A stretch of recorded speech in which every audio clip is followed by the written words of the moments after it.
بسم اللہ الرحمن الرحیم۔ مسجد کے امام کی عزت کرنا ایک اہم دینی فریضہ ہے۔ الحمدللہ امام مسجد دین اسلام کا وہ باعزت منصب ہے جس کے ذریعے اللہ تعالیٰ کے گھر میں نماز، تلاوت قرآن، تعلیمی دین اور اصلاح امت کے کام انجام پاتے ہیں۔ امام دراصل نبی کریم صلی اللہ علیہ وآلہ وسلم کے قائم مقام ہوتے ہیں، کیونکہ وہ نماز میں امت کی امامت کرتے ہیں، جیسا کہ نبی کریم صلی اللہ علیہ وآلہ وسلم نے فرمایا، الامام ضامن والمؤذن مؤتمن، یعنی امام ذمہ دار ہے نماز کی درستگی کا اور مؤذن امانت دار ہے۔ امام کی عزت کیوں ضروری ہے؟ امام اللہ کے گھر کا خادم ہے۔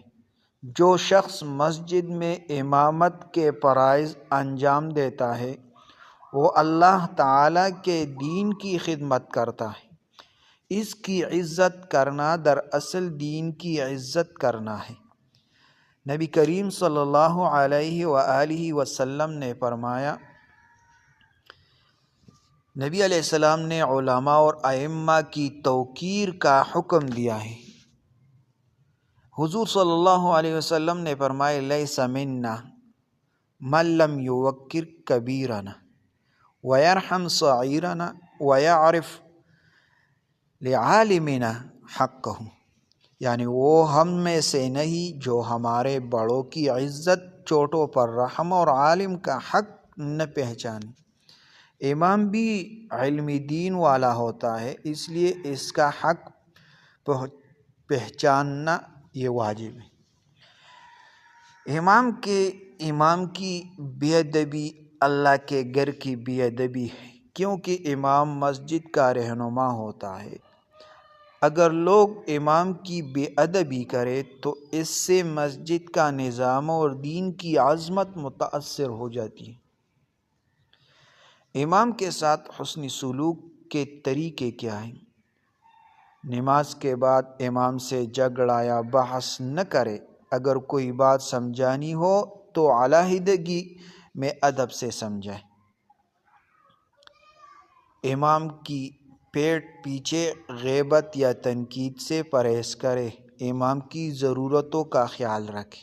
اگر وہ مالی یا ذاتی مشکل میں ہو تو مدد کرے۔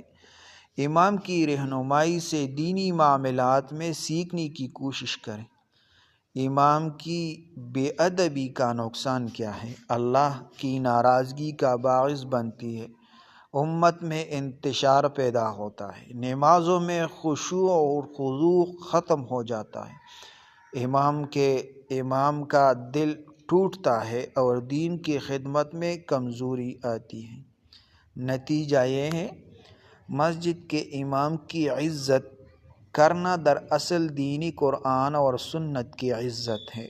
جو قوم اپنی اماموں، علماء اور دینی رہنماؤں کی عزت نہیں کرتی، اللہ تعالیٰ ان سے برکتیں سلب کر لیتا ہے۔ اللہ تعالیٰ ہمیں اپنے ائمہ، علماء اور دینی رہنماؤں کی عزت و قدر کرنے کی توفیق عطا فرمائے، آمین ثم آمین۔